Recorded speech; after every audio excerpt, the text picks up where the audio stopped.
Hello and welcome to another update video about Bitcoin. Yeah, we're heading into a new trading week. We didn't really get a lot of volatility towards the end of the weekly candle. So let's just double check, how did actually the daily candle close and how did actually the weekly candle close? So it normally doesn't have, in my opinion, too much of an impact, candles, but still it is good to know. And if we take a look here on the daily chart, I mean, it looks deeply corrective. The daily candle ended slightly in the red, but you can see the indecision of the market. But it's a very similar structure to what we had here. This was though a little bit of a larger structure when we moved between the 24th of Feb and the 2nd of March. But basically also it looks like a little bit like a bearish flag. Yeah, this here is even clearer in my opinion. You see it better on the 4-hour chart. However, this can already move up if it wants to, right? But we don't really have the clear low. We don't have the clear low we want to see. For example, difference is here, which was sort of around the 14th of Feb, where we had a clear low. We had one more dip down. That's also what I'd like to see here, okay? Because it would end a projected 5-wave move down in a C wave. Okay, so let me explain that in a minute, but I'd like to see one more dip down, ideally into the 21.3K region, but certainly it would need to be between below 21,970, which is the low here of the 3rd of March. So currently in favor of one more dip down on the smaller time frame to conclude that 5-wave move of the 1st of March high in a C wave. And then we can turn around and I'd be looking at prices in the 27K region possibly. Okay, possibly. It depends a little bit on where we exactly come down to and which scenario I'm then going to favor. But certainly I would expect that somewhere in that region here, around the 21.3K level, we see a more lasting bottom. Doesn't mean it needs to be, you know, the end of the bear market. Absolutely not. I would rather look at more of a temporary low. That's why the positions I'm entering here on the long side are more like trading positions, okay? Not necessarily hodl positions. But let's take a look at the weekly as well. So on the weekly chart, so also a slightly red candle that we can see here. Again, it just represents a little bit of indecision here. So the market hasn't fully made up its mind yet, but typically after such a strong move down, if you see sideways movement, it indicates just consolidation and would indicate rather a continuation. So it's consolidation after a strong downtrend, basically bear flag behavior, which would lead to another dip down in most cases. Yeah, I mean, that's currently still being favored, that we see a bit of continuation before we turn around.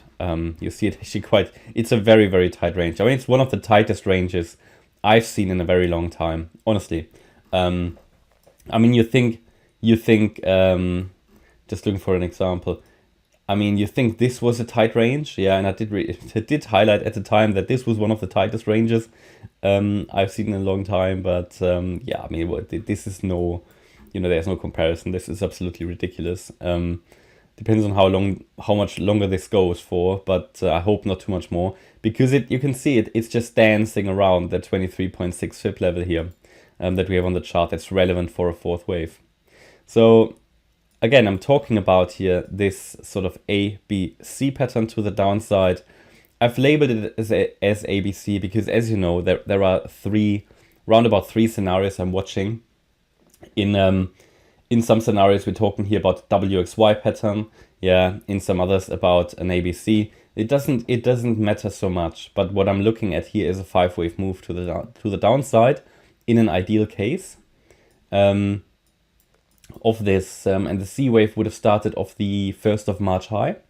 And then if I go to the 1-hour chart, we can see that we are looking for 5 waves down in circle, you know, in the white circles. So wave 1, wave 2, wave 3, possibly still to happen, and the 4 and the 5. If we get that last 4, 5, I'm unsure about. But one more low would be favored at the moment, as long as the market doesn't really show us a strong upside signal, yeah, because that's what you just have to expect. You have to give preference to the trend here on the shorter time frame. So we see that strong candle down sideways consolidation. You would clearly favor a bit of continuation because the market can't really push against it, okay? All it does is basically pushing against these fibs that we highlighted. You can see here how on the 5th of March, we reached perfectly the ideal target for a fourth wave, which is 22,600. So we pushed against it and it was sold off completely. So there are so many bears still that are selling into the rallies. So yeah, it would be soon what I'd be looking for would be a drop in 5 waves below the 21,970 level, or actually to be exact, it's 21,990 here on Coinbase, and then it dropped down to ideally around about 21.3k, and it could be that we then get one more low or not, but it's this is then on the micro level. We'll see how we react to that low then. And yes, here in the very short term in this sort of channel, I mean, it can move in the channel. I wouldn't even be surprised to get one more high in the channel. I mean, this is, you can't really forecast this stuff, because this is really the lowest time frame and in a corrective pattern as well. I wouldn't try to trade this unless you want to try trade the channel itself, but then you just use the price extremes instead of trying to figure out a perfect Elliott Wave count for the channel, because it will break you. But surely, you know, you can always reset here the wave 4 a little higher, as long as it doesn't make a sustained break above the 22,784 level, because then you go up and or beyond what a wave 4 should do. And yeah, I'm counting this currently as a WXY with a Y wave here being the peak of the 38.2 fib level touch point here on Sunday. It's not a triangle, thought about that, but at least not at the moment. What else? I mean, it could morph into a triangle, right? But it's just with this spike, it doesn't make any sense. So I would rather say we're looking here at a traditional 3-wave pattern. Again, could be a WXY. And then we're watching now for weakness further down into the 21.3k region, where we should see a more of a trend reversal point or section. As I said, it's this larger support area between 20 and 21.5k that will get relevant for this move to the downside. So I'm planning to add further buy orders here in this region, but I did highlight on Telegram and Discord what I'm gonna do. Also for altcoins, which are most of them have reached my targets, and they are all in their wave 2 support area. So it will be interesting to see if we manage to get a breakout done this week maybe, or maybe we'll move it into next week.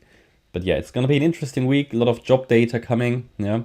So, and also our friend Jerome Powell speaking, or at least there's, I think, a bit of a Q&A in front of the Congress. So yeah, hopefully you liked the update. If you did, please hit the like button, leave a comment and subscribe. And if you really like the content, then please check out the channel membership. Thanks a lot for watching. Bye-bye.